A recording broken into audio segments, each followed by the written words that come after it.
दोस्तों, हम फिर से लेकर आ चुके हैं आप लोगों के लिए सुबह की सभी ताज़ा और बड़ी खबरें। फटाफट अंदाज में एक एक कर कर बताएंगे आपको आज देश और दुनिया से क्या बड़ी खबरें निकलकर सामने आ रही हैं। लेकिन उससे पहले दोस्तों एक नज़र डालेंगे सुर्खियों पर। प्रधानमंत्री नरेंद्र मोदी के ऊपर मणिपुर से गरजे राहुल गांधी, बोले यहाँ पर बीजेपी ने फैलाई है नफरत यहाँ के लोगों को अपने हाल पर छोड़कर। वहीं पर अगली बड़ी खबर में हम आपको बताएंगे दोस्तों, दरअसल आपको बताते चले ईद के मौके पर फारूक अब्दुल्ला का बीजेपी के ऊपर बड़ा हमला। बोले अगर सिविल कोड लाने की कोशिश की गई तो कहीं देश में तूफान ना आ जाए, क्योंकि यहाँ पर सबके अपने अपने धर्म हैं। वहीं पर अगली बड़ी खबर में हम आपको बताएंगे दोस्तों, दरअसल आपको बताते चले बीजेपी के ऊपर गरजे असदुद्दीन ओवैसी, बोले बंद कर दे बीजेपी जो है ये यूनिफॉर्म सिविल कोड का ढोंग। चुनाव के वक्त ये सब कुछ करेगी तो बीजेपी को इसका भारी खामियाजा भुगतना पड़ेगा।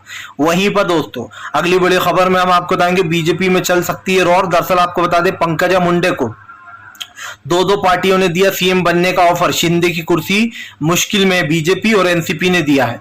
वहीं पर अगली बड़ी खबर में हम आपको बताएंगे महबूबा मुफ्ती का बीजेपी के ऊपर बड़ा हमला।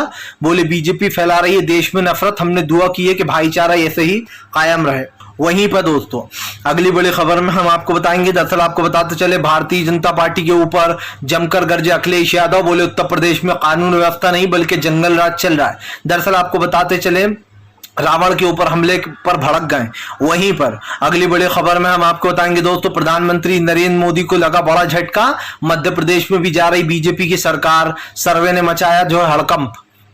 वहीं पर अगली बड़ी खबर में हम आपको बताएंगे दोस्तों, आपको बता दें राजस्थान सरकार ने चल दी चाल। जिन 30 नेताओं से कांग्रेस की खफा है जनता, उन 30 को बदला जाएगा। जी हाँ, कांग्रेस बड़ा बदलाव करने वाली है ताकि वो रिपीट सरकार हो। वहीं पर अगली बड़ी खबर में हम आपको बताएंगे दोस्तों, दिल्ली के औरंगजेब लेन का नाम बदलकर आपको बताते चले डॉक्टर एपीजे अब्दुल कलाम रख दिया गया है। बताएंगे आखिरकार इसका नाम क्यों बदला है। तो तमाम खबरें दोस्तों फटाफट अंदाज में देंगे, एक एक कर देंगे। फिलहाल खैर चलिए बढ़ते हैं सबसे पहली और सबसे बड़ी खबर की ओर। दरअसल दोस्तों आपको बताते चले मणिपुर के लोगों के साथ राहुल गांधी ने की बातचीत, सभी का दुख बांटा। आपको बता दें मणिपुर पहुंचते से ही राहुल गांधी ने प्रधानमंत्री को घेर लिया है।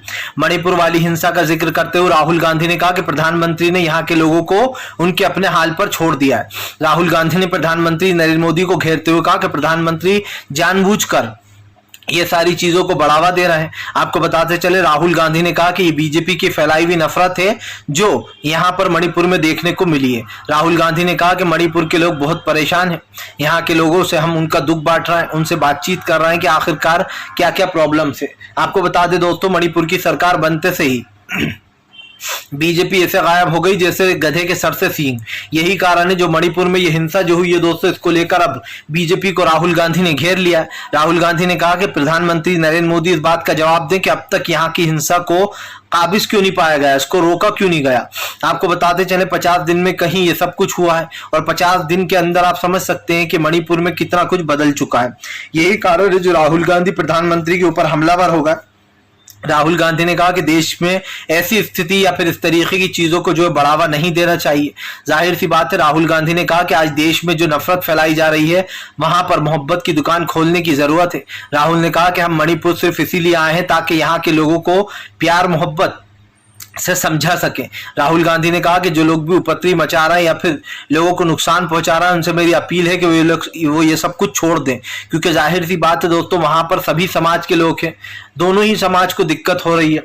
लेकिन समझ में ये नहीं आता दोस्तों कि जो उपद्रवी लोग हैं रुक क्यों नहीं रहा है, क्योंकि जाहिर सी बात है जो दो संगठनों के ऊपर बात हो रही है उसको लेकर सरकार घिर चुकी है। प्रधानमंत्री नरेंद्र मोदी से लेकर तो बीजेपी के तमाम दिग्गज नेता तक हर कोई जो यहाँ पर बीजेपी के कांग्रेस के निशाने पर आ गया है बीजेपी। इसीलिए राहुल गांधी ने प्रधानमंत्री को वो समय याद दिलाया। राहुल गांधी ने कहा कि प्रधानमंत्री भूल गए हैं जब मणिपुर के लोगों से उन्होंने वोट मांगे थे। आपको बता दें दोस्तों अब ये सियासत गर्म होती चली जा रही है, क्योंकि जाहिर सी बात है अगर आप जनता की बात नहीं सुनोगे तो जनता आपसे जवाब तो मांगेगी और जनता जवाब मांग भी रही है। इसीलिए कहीं ना कहीं सरकार के ऊपर हमलावर हो गए राहुल। चलिए बढ़ते हैं एक और अगली बिग ब्रेकिंग की तरफ। बता दोस्तों अगली जो बड़ी खबर निकल कर आ रही है आपको बताते चले, असदुद्दीन ओवैसी का बीजेपी के ऊपर बड़ा हमला, बोले बीजेपी बंद कर दे ये सिविल कोड का नाटक। आपको बताते चले ओवैसी का कहना है कि जैसे ही चुनाव करीब आ रहे हैं BJP civil code uniform civil code चिल्ला रही है लेकिन इसको लागू नहीं कर पाएगी। आपको बता दें ओवैसी ने कहा कि यूनिफॉर्म सिविल कोड किसी भी तरीके से सक्सेसफुल नहीं होगा, प्रधानमंत्री नरेंद्र मोदी को हार माननी ही पड़ेगी यूनिफॉर्म सिविल कोड में। ओवैसी ने कहा कि गोवा में बहुत पहले से यूनिफॉर्म सिविल कोड लागू है, क्या उसी की तरह बीजेपी यहां पर भी लागू करना चाहती है? ओवैसी ने कहा कि गोवा में यूनिफॉर्म सिविल कोड लागू है लेकिन वहां पर कुछ भी नहीं होता है। आप समझिए दोस्तों कोई उपलब्धियां नहीं है, क्योंकि वहां पर अगर किसी भी लेडीज के बच्चा नहीं होता है तो आप दूसरी शादी कर सकते हो, अगर कोई लेडीज मां नहीं बन सकती है 10 साल तक तो आप बन सकते हो, दूसरी शादी कर सकते हो। और ये सिर्फ हिंदू समाज के लिए, मुस्लिम समाज के लिए नहीं है, आप समझिए। तो फिर ये कैसा यूनिफॉर्म सिविल कोड हुआ?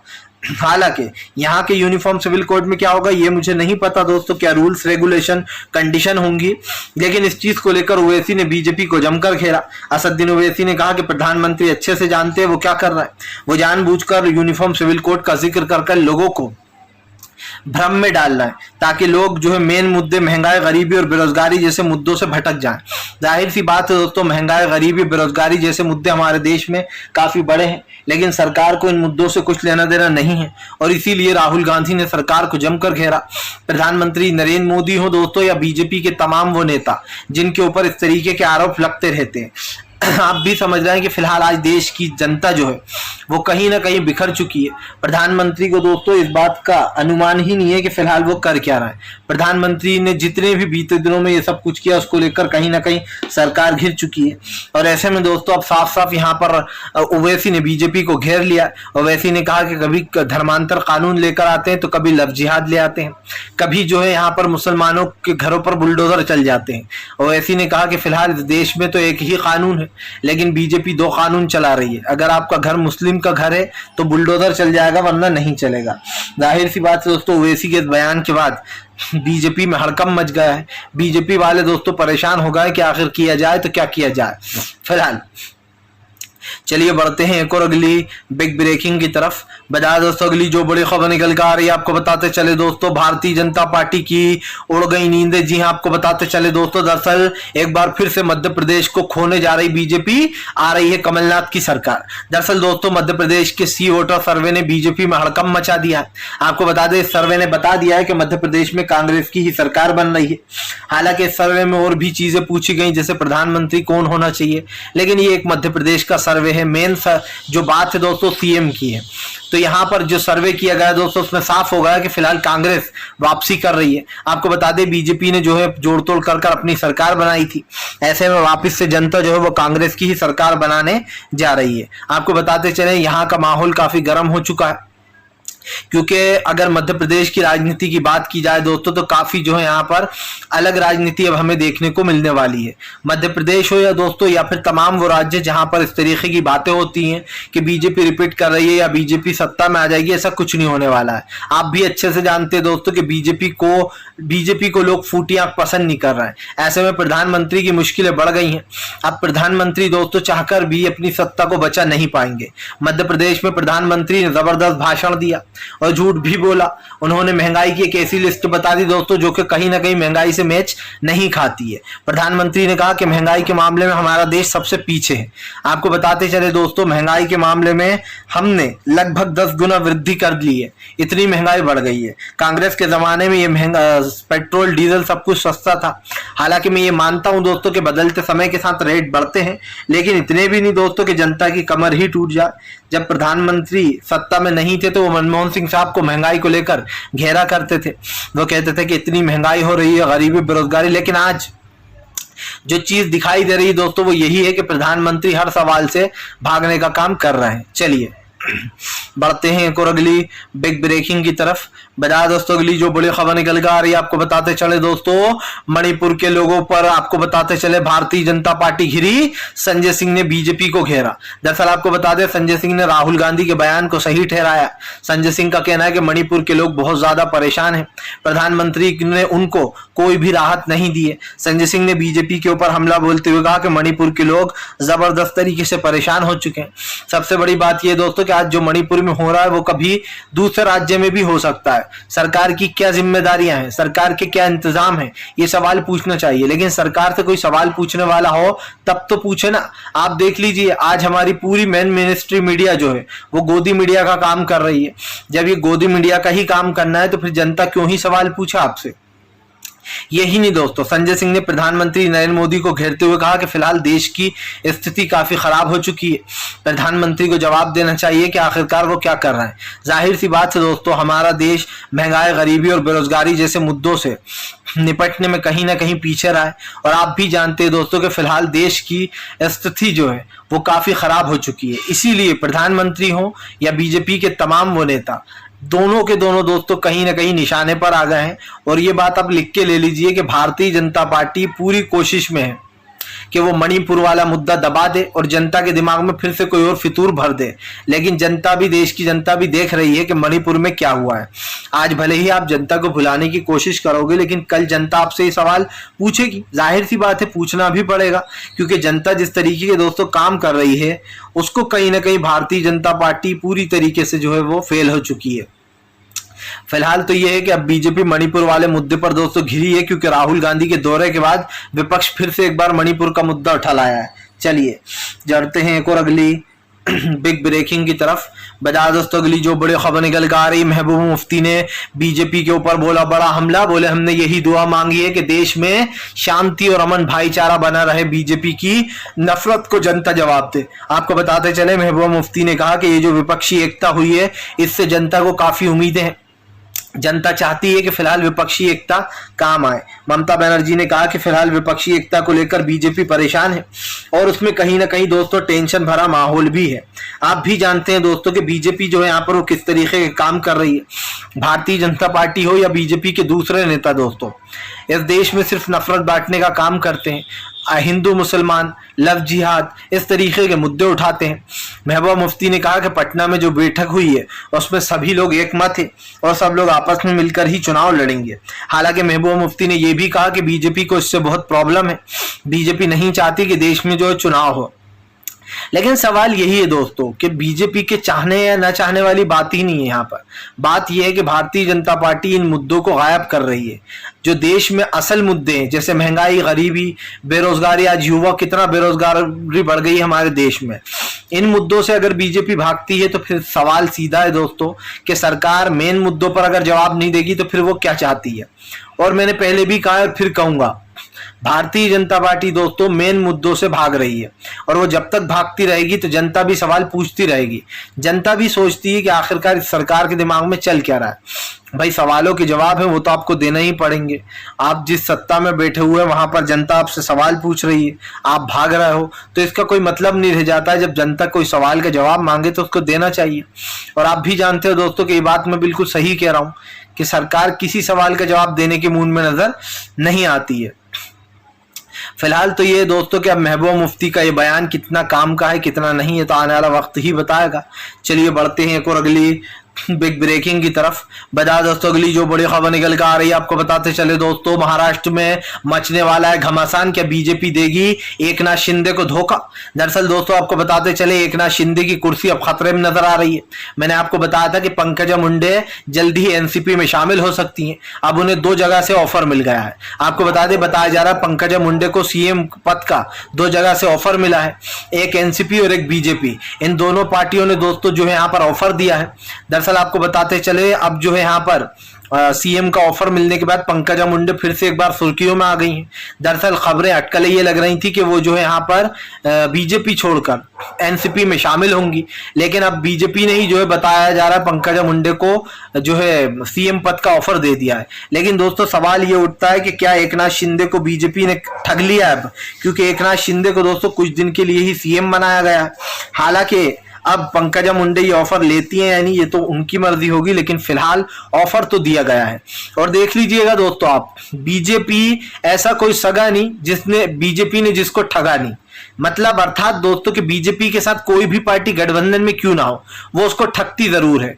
मतलब जिसके साथ आप पार्टनरी में सरकार चला रहा हो उसी को धोखा दे देती है बीजेपी।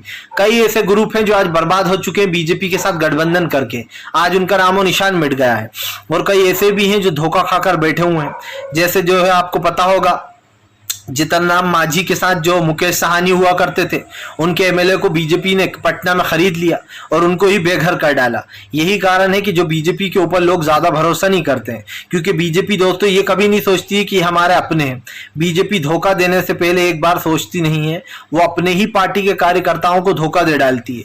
और ये सबसे बड़ी बात है दोस्तों कि बीजेपी इस वक्त देश में एक तरीके से इस देश का माहौल बिगाड़ने का काम कर रही है।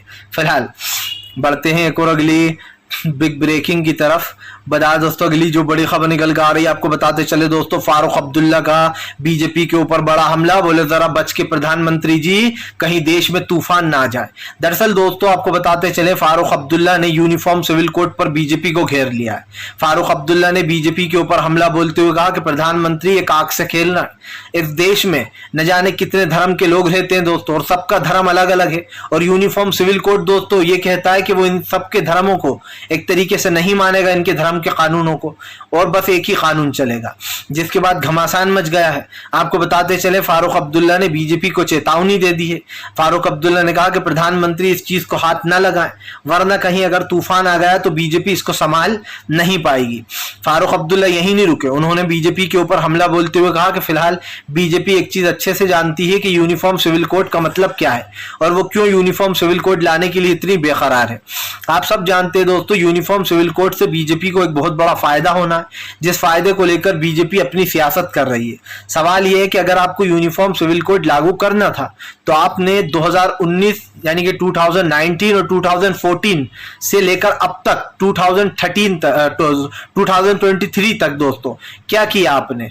जाहिर सी बात है कि फिलहाल सरकार जो है लोगों से झूठ बोल रही है, और इस वक्त वो यूनिफॉर्म सिविल कोड का मुद्दा इसलिए उठा रही है क्योंकि राजस्थान, छत्तीसगढ़, मध्य प्रदेश, तमिलनाडु, महाराष्ट्र, इन 5 राज्यों में चुनाव होने वाले, और बीजेपी एक मुद्दा ऐसा जरूर उठाती है जिसमें हिंदू मुसलमान होने लगे, जिसमें दोस्तों धर्म की बात बीच में आने लगे। यही कारण है जो यूनिफॉर्म सिविल कोड को अब मुद्दा बनाया गया है। जैसे आपने कर्नाटक में देखा होगा, बीजेपी ने बजरंग बली और बजरंग दल को कंपेयर कर डाला था, उन्होंने दोनों को एक ही बता दिया था। हालांकि कर्नाटक के लोगों ने मुंह की खानी पड़ी, इनके जो है बुरी तरीके से हार हो गई। यही कारण है जो अब बीजेपी यूनिफॉर्म सिविल कोड पर सियासत कर रही है। चलिए बढ़ते हैं एक और अगली बिग ब्रेकिंग की तरफ। बता दोस्तों, दिल्ली के औरंगजेब लेन का नाम बदल दिया गया है। इसका अब नया नाम रखा गया है दोस्तों, डॉक्टर एपीजे अब्दुल कलाम साहब।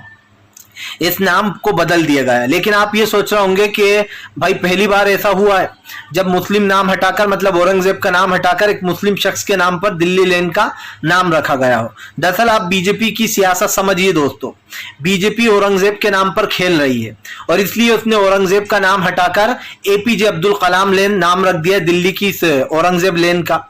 लेकिन आप सोच रहे होगे कि ऐसा पहली बार हुआ है कि कोई मुस्लिम नाम ही रख दिया गया हो औरंगजेब का हाथ हटाकर। हर जगह तो बीजेपी हिंदुत्ववादी नाम रखती है। अब दरअसल दोस्तों इन दिनों बीजेपी को एक चीज पता चल गई है कि हमें 2024 के चुनाव में मुस्लिमों की जरूरत पड़ेगी। इसलिए दोस्तों एक तरफ तो बीजेपी जो है वो औरंगजेब के नाम पर खेल रही है और दूसरी तरफ मुसलमानों को ये बता रही है कि देखो हम तो आप लोगों के साथ ही हैं। आपने देखा कि कैसे प्रधानमंत्री मिस्र की मस्जिद में जाकर लोगों से मिले। लेकिन प्रधानमंत्री से मैं पूछना चाहता हूं कि जब इस देश की जो जनता है दोस्तों, जब वो मिलना चाहती है प्रधानमंत्री से, तब प्रधानमंत्री कहां गायब हो जाते हैं।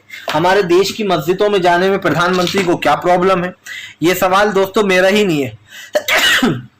ये सवाल कांग्रेस नेता सुप्रिया श्रीनेत ने भी पूछा था कि क्या प्रधानमंत्री को भारत के मुसलमानों से प्यार नहीं है? वो विदेश की मस्जिदों में तो चले जाते हैं, लेकिन भारत की मस्जिदों में जाने पर उनको क्या प्रॉब्लम है? और यही बात है दोस्तों जो मैं आपको समझाने की कोशिश कर रहा हूँ। बीजेपी इस वक्त दोस्तों जो राजनीति कर रही है वो मेरी समझ से तो बाहर है, और डेफिनेटली दोस्तों आपकी समझ से भी बाहर होगी, क्योंकि भारतीय जनता पार्टी दोस्तों जो कर रही है उस चीज को भुलाया नहीं जा सकता है। बीजेपी इस वक्त बहुत ही चालाकी से इन चीजों को जो यहाँ पर वो कर रही है दोस्तों, और इसमें भी एक उसकी चाल है, क्योंकि बीजेपी दोस्तों कभी किसी की हो नहीं सकती है। आप अच्छे से जानते हैं कि भारतीय जनता पार्टी का मकसद क्या है, वो किस लिए जो है ये राजनीति कर रही है। और इसीलिए कहीं ना कहीं मैं बीजेपी की राजनीति से दोस्तों वाकिफ हूँ और आप भी शायद वाकिफ हैं। फिलहाल हम तो यही कहेंगे कि अगर आपको हमारा वीडियो अच्छा लगे तो कृपया इसको लाइक कीजिए और ज़्यादा से ज़्यादा चैनल को सब्सक्राइब करा करिए दोस्तों, क्योंकि आपकी मेहनत जो है हमारी वो इसी पर टिकी।